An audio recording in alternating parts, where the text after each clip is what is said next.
Strokes! One of indie rock's most popular, most influential, most important groups of the past 20 years. They don't have a miss. Or do they? Today we're going to be ranking the Strokes albums from worst to best. We'll give my ranking, my reasoning, my rambling, and we'll move on to the next album. So, to begin, the Strokes' only miss, number 6 on the list, is First Impressions of Earth.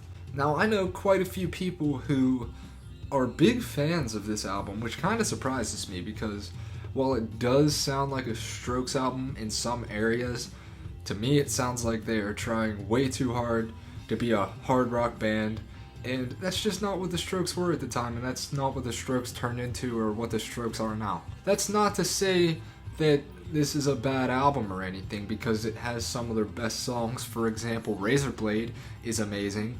But when you compare this to their other projects, it is so much less introspective, less interesting, and just not as good as the other albums on this list. So I'm giving First Impressions of Earth a 6 out of 10. Number 5, we have the Strokes' most polarizing album, Come Down Machine. Now, this is an album that I think has grown on people for the most part, but I would definitely say it's the most disrespected Strokes album to this point. A lot of people don't like it. A lot of people say it is easily their worst album, and I can't really say that because there are some songs on here that I really enjoy. For example, the intro, Tap Out, is a really good project. It definitely sounds different than what they did on Angles, which was the album prior to this. It's more lo-fi, it's more low-key, but there's nothing wrong with that. And if you don't like the kind of stripped-back sound that they go with here, then that's why you're not going to like the project. One Way Trigger and 80s Come Down Machine are also really good songs. Though I will say, I think the front half of this album fares much better than the back half. The back half gets a lot more experimental than the first half, and it doesn't pay off as well as the first half does. So yeah, I think I would give Come Down Machine a strong 6 to a light 7. Number 4, we got their 2011 project, Angles.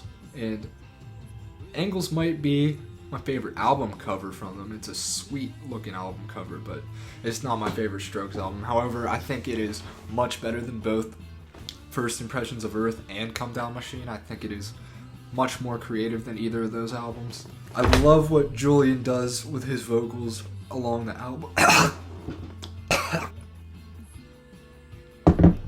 So now that I'm no longer choking, I love what Julian does with his vocals for the most part of this project. I mean, you get the first taste of it on Machu Picchu, which is a heck of an opener, man. I love the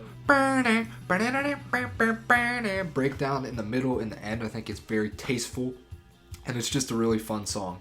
I also think, as I was saying earlier, there's not that much introspection to be found on Come Down Machine and First Impressions of Earth, but on here, Under Cover of Darkness and Life is Simple in the Moonlight, some of Julian's best songwriting, and the whole album is just super fun. That's really the best way I can say it to you guys, because like, if you look at their first two albums, yes, they're fun, but there's also like an element of melancholy to them.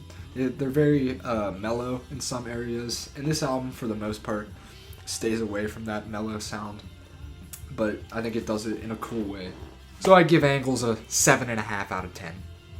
Number 3, we got a controversial one coming in here.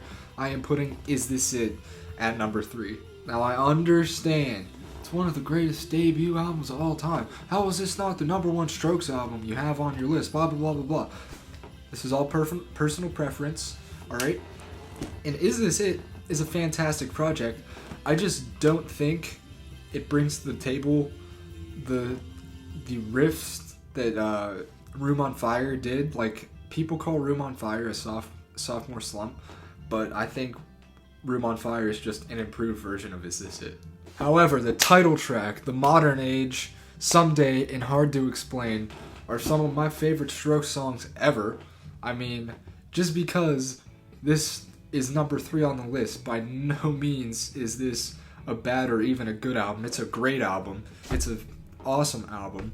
I just think on here, there are a couple songs that I'll skip around on sometimes, whereas the next two albums on this list, I don't skip anything on them. So I'd give Is This It a 9 out of 10. Coming in at number 2, we got Room on Fire. And I already know what you're thinking. You're thinking, you know what number 1 is. And you're like, it's too early for that. I'll explain that when we get to number 1. Let's talk about Room on Fire. The streak of songs that this thing starts off with. Whatever Happened, Reptilia, Automatic Stop, 1251. All amazing tracks, all in a row. It's crazy. Whatever Happened is nostalgic. I love Julian's kind of screaming vocals on that. The guitar solo after the first verse is awesome. Reptilia has one of the sickest guitar riffs I've heard in any song ever. Automatic Stop is just super fun. I like the riff that comes in the chorus. And 1251 is just like a real chill track to drive to or whatever. And if I were to talk about the rest of the track list, it would just be more of the same. But I think the Strokes really found their sound on this album. They used the same garage rock sound that they had going on Is This It, and they took it to a whole nother level with Room on Fire. I also think the songwriting, while being strikingly similar to Is This It, I think Julian improved on it a little bit to he kind of strung words together better. I'm not saying like the lyrics were better or anything, but the way the words flowed, I think are better on Room on Fire. So I'd give Room on Fire a 9.5 out of 10. Number one. You know what number 1 is. You know what number 1 is. The New Abnormal. Yep. So, perhaps I'm a bit biased because, if I'm being honest, this is actually the first Strokes album I ever listened to in full. So you might be thinking, oh, well, you have recency bias then. But does that really make sense? Because that means I heard this one first before I listened to all the other Strokes albums. So that would actually mean that this is the oldest Strokes album for me, if you get what I'm saying. So yeah, there's no recency bias. But oh my god, this album just blew me away. It's still my album of the year right now. Just every song is so deep and so sad too. Even like the songs that like aren't sad, like Bad Decisions and Eternal Summer, there's still like a mellow twist to them that fit with the vibe of the album.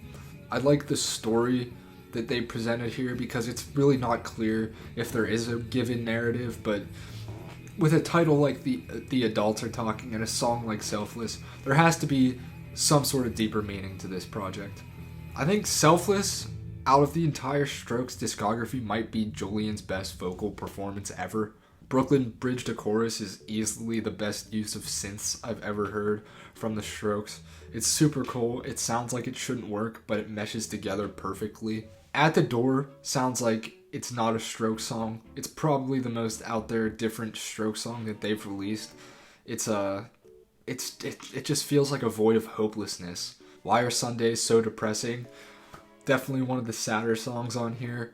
And just that title really makes you think because it's a true statement. Sundays are a very depressing day. But I love the production on that song, the wah wah wah wah. If you listen to the album, you know what I'm talking about.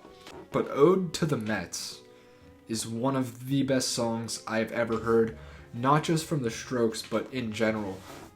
Oh my god, the build up, and then him telling Fab to bring the drums in, the way the drums do come in. Once again, Julian's vocal performance is something else on that song. And just all the instruments sound amazing. Mainly the reason I think it's so great is the build-up, and I think songs with great build-up are very, very important, and they usually tend to be my favorites. So yeah, The New Abnormal is just absolutely incredible, and you need to listen to it if you haven't yet. But if you clicked on this video, I assume you're a Strokes fan and you've heard it. So I am very, very, very, very hesitant to give this a 10 because I don't give albums 10 very often. And since this is pretty new, I'd be even more hesitant to give it a 10. But like I said, it's technically, for me, the oldest Strokes album that I've heard. It's the one I've been listening to the longest. So, you know what? Maybe we'll make it official here. The Strokes, The New Abnormal, 10 out of 10. I'm giving it to them. They deserve it. Well, yeah, but Thank you guys so much for watching. If you want more discography rankings, hit the like button, support me, subscribe if you want to. But yeah, I appreciate you guys, and I'll see you in the next one. Peace.